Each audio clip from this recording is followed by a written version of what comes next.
Kita akan belajar tentang ijtihad ya. Nah, kenapa kita harus belajar ijtihad? Ya, karena kita harus mengetahui apa sih arti dari ijtihad itu. Nah, kemudian apa macam-macam ijtihad atau apa arti ijtihad menurut istilah atau menurut bahasa. Nah, Islam berkembang di masa Nabi Muhammad Shallallahu Alaihi Wasallam, kemudian masa sahabat, kemudian dilanjut ke masa tabiin dan sampai sekarang. Nah, seiring dengan berkembangnya Islam, maka berkembang pula masalah yang dihadapi oleh umat Islam. Namun demikian, tetaplah Al-Quran, Al-Hadis, dan Ijma dan juga Qiyas sebagai sumber hukum Islam.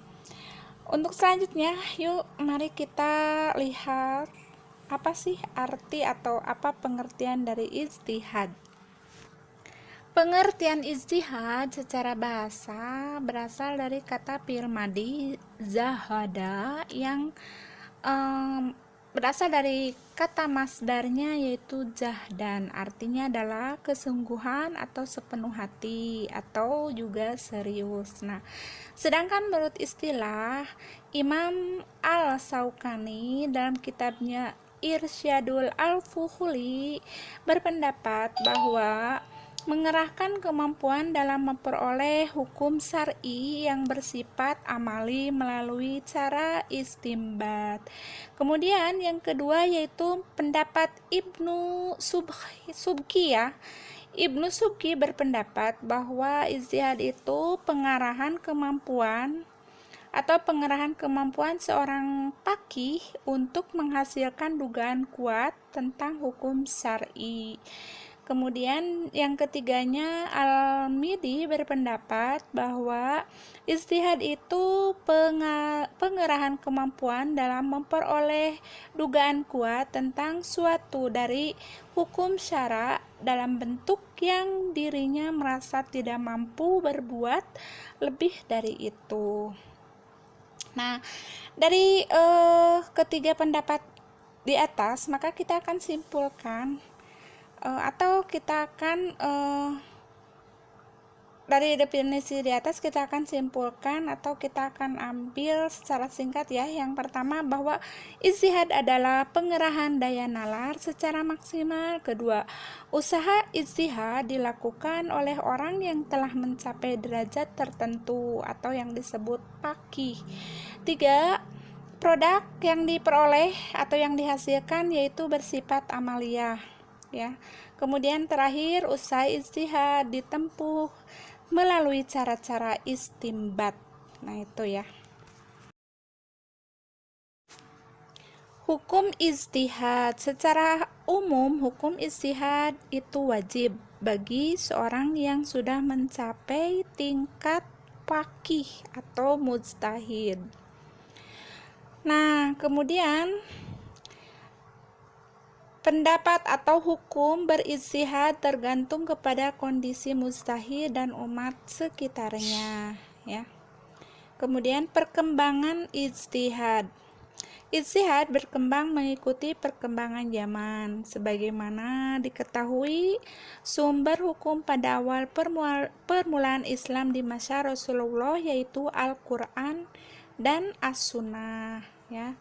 Namun pada saat Rasulullah ijtihad sudah mulai ada, tetapi pada masa ini masih belum bervariatif ya. Ijtihad dengan berbagai variasinya berkembang pada masa-masa sahabat dan para tabi'in. Nah, berikut ini contoh jihad atau ijtihad pada masa sahabat. Ketika Nabi Muhammad Shallallahu Alaihi Wasallam wafat, timbullah masalah siapa yang akan menjadi pemimpin umat pengganti kedudukan Rasulullah.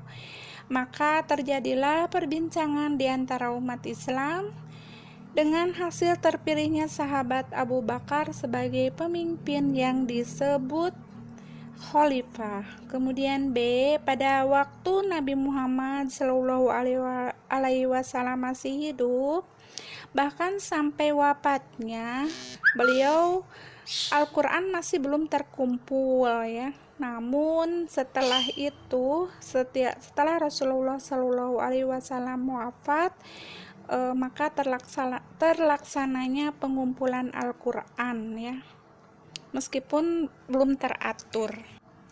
Pada masa tabi'in adalah suatu masa setelah sahabat, maka mereka melakukan ijtihad yang mengarah kepada dua bentuk. Yang pertama, di kalangan sahabat yang lebih banyak menggunakan hadis dibandingkan menggunakan ro'yu ya, atau cara ijtihad ini berkembang di kalangan ulama, maka atau yang disebut Madrasah Madinah. Madrasah Madinah ini tokohnya yaitu Sa'id ibnu al-Musayyad. Kemudian yang kedua, Madrasah Kufah, yaitu kalangan sahabat yang lebih banyak menggunakan ra'yu dibanding dengan menggunakan sunnah. Cara ijtihad ini berkembang di kalangan Kufah, tokohnya yaitu Ibrahim al-Nakhai. Ada 4 mazhab ya yang termasyhur atau terkenal sampai sekarang ini ya di kalangan umat Islam. Yang pertama yaitu mazhab Hanafiyah. Imamnya yaitu Abu Hanifah pada tahun 80 sampai 150 Hijriah. Yang kedua mazhab Malikiyah, imamnya yaitu Malik ibnu Anas pada tahun 93 sampai 179 Hijriah terkenalnya. Kemudian ketiga mazhab Syafi'iyah, imamnya adalah Muhammad ibnu Idris al-Syafi'i pada tahun 150 sampai 204 Hijriah. Yang keempat yaitu mazhab Hanabilah, imamnya Ahmad ibnu Hanbal pada tahun 164 sampai 241. Adapun syarat-syarat menjadi mujtahid atau orang yang melakukan ijtihad, yang pertama yaitu beragama Islam, yang kedua balik dan berakal, kemudian yang ketiga mengetahui dalil nakliyah dan kehujahannya, kemudian mengetahui bahasa Arab dan berbagai disiplin ilmu, kemudian mengetahui ayat-ayat dan hadis-hadis yang berhubungan dengan hukum, kemudian mengetahui ilmu usul fikih, kemudian mengetahui nas dan mansukh, kemudian mengetahui permasalahan yang sudah ditetapkan melalui ijma ulama, kemudian mengetahui asbabul nuzul atau sebab turunnya Al-Quran, mengetahui makna hadis sahih dan hadis dhaif.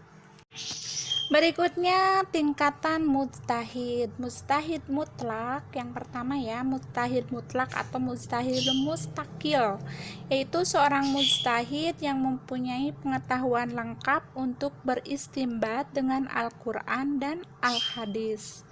Kemudian dua, mujtahid muntasib dan mujtahid ghairul mutlak, yaitu orang yang mempunyai kriteria seperti mujtahid mutlak dan tidak menciptakan sendiri kaidah-kaidahnya.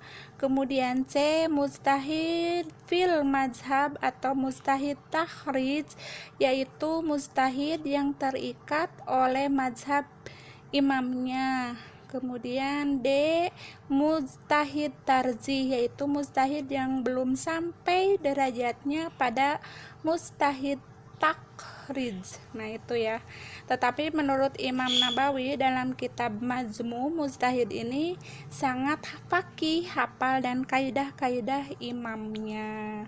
Kemudian E, mujtahid fatwa, yaitu orang yang hafal dan paham terhadap kaidah-kaidah imam mazhab, mampu menguasai permasalahan yang sudah jelas atau yang sulit ya. Itu tentang ijtihad. Yang berikutnya yaitu video berikutnya akan membahas tentang menganalisis konsep bermazhab ya. Untuk selanjutnya ada pertanyaan ya, nanti jawab oleh kalian masing-masing ya.